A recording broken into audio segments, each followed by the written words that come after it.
السلام علیکم۔ جب خدیجۃ الکبریٰ رضی اللہ تعالی عنہا کا انتقال ہوتا ہے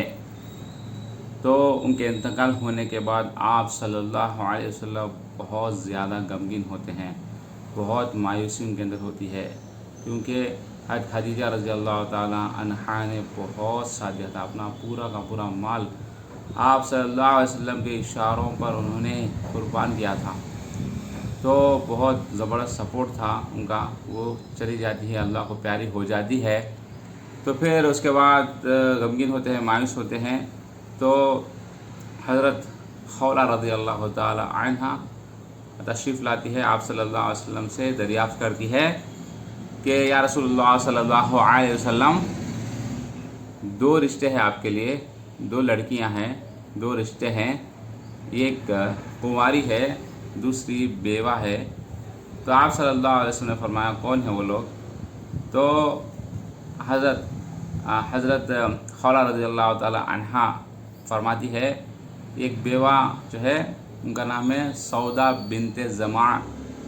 یہ ہے، اور دوسری کنواری عائشہ رضی اللہ تعالی، عائشہ بنت ابو بکر صدیقہ رضی اللہ تعالیٰ عنہ، ابو بکر کی بیٹی عائشہ ہے۔ تو آپ صلی اللہ علیہ وسلم نے فرمایا ٹھیک ہے، کنواری چاہیے۔ تو حضرت عائشہ رضی اللہ تعالی عنہا کو آپ صلی اللہ علیہ وسلم نے پسند کیا، تو پھر اس کے بعد حضرت خولہ رضی اللہ تعالی عنہا حضرت ابو بکر صدیق کے پاس تشریف لاتی ہے، لا کر فرماتی ہے کہ آپ صلی اللہ علیہ وسلم تیار ہیں، مطلب وہ پیغام بھیجے ہیں نکاح کا آپ کی بیٹی سے۔ تو حضرت ابو بکر صدیق فرماتے ہیں وہ تو بھتیجی، وہ تو چاچا لگتے ہیں آپ صلی اللہ علیہ وسلم، یعنی بھائی، یعنی اسلامی بھائی تھے نا، حضرت ابو بکر صدیق رضی اللہ تعالیٰ عنہ آپ صلی اللہ علیہ وسلم اسلامی بھائی تھے، حقیقی بھائی نہیں تھے، تو اس لیے وہ کہہ رہے تھے بھتیجی سے چاچا کیسے نکاح کر سکتے ہیں، یہ تو جائز نہیں، ایسا ان کے دل میں بات تھی۔ تو انہوں نے کہا کہ ایسی بات ہے کہ یہ تو بھتیجی ہے اور بھتیجی سے جائز نہیں ہے نا۔ تو پھر حضرت خولہ رضی اللہ تعالی عنہا حضرت ابو بکر آپ صلی اللہ علیہ وسلم کے پاس تشریف لاتی ہے، لا کر یہ سارا قصہ سناتی ہے۔ تو آپ صلی اللہ علیہ وسلم نے فرمایا کہ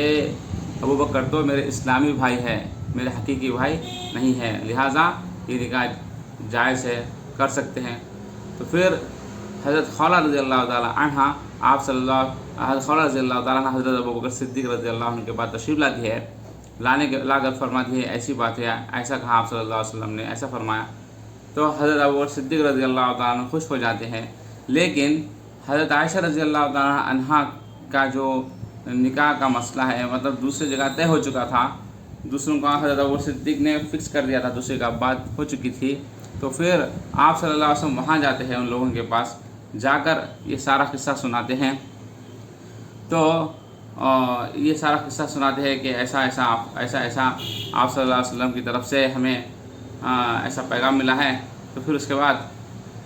وہ جو جہاں پر پیغام بھیجے تھے وہ لوگ کہتے ہیں، اس میں ان کی عورت کہتی ہے، وہ اسلام میں ابھی داخل نہیں ہوئی تھی، ان کے اندر اسلام نہیں تھا، وہ کہتی ہے اگر ان کی بچی سے حضرت عائشہ رضی اللہ تعالیٰ عنہا سے اگر ہم نکاح کر لیتے ہیں تو پھر ہم کو ہمارے باپ داداؤں کا دین چھوڑنا پڑے گا، اس لیے لہٰذا اس رشتے کو ہم ریجیکٹ کر دیتے ہیں، کیونکہ باپ داداؤں کا دین چھوڑنا پڑے گا اگر ہم عائشہ رضی اللہ تعالی عنہا کو اپنی بہو بناتے ہیں۔ تو لہٰذا یہ مطلب وہ جو رشتہ فکس ہوا تھا وہ بھی کینسل ہو جاتا ہے۔ اس کے بعد حضرت عائشہ رضی اللہ تعالی عنہا اور آپ صلی اللہ علیہ وسلم کا دونوں میں نکاح ہوتا ہے۔ آپ صلی اللہ علیہ وسلم کی سیکنڈ وائف، دوسری وائف حضرت عائشہ رضی اللہ تعالی عنہا ہوتی ہے، دوسری وائف ہوتی ہے۔ اس طرح اس وقت حضرت عائشہ رضی اللہ تعالی عنہا کی عمر صرف 6 سال ہوتی ہے، صرف 6 سال،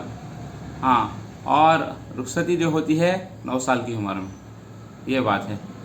اگر آپ کو یہ ویڈیو پسند آیا تو لائک کریے، سبسکرائب کریے، اگر کچھ کہنا ہو تو کامنٹ بھی کر سکتے ہیں آپ۔ السلام علیکم۔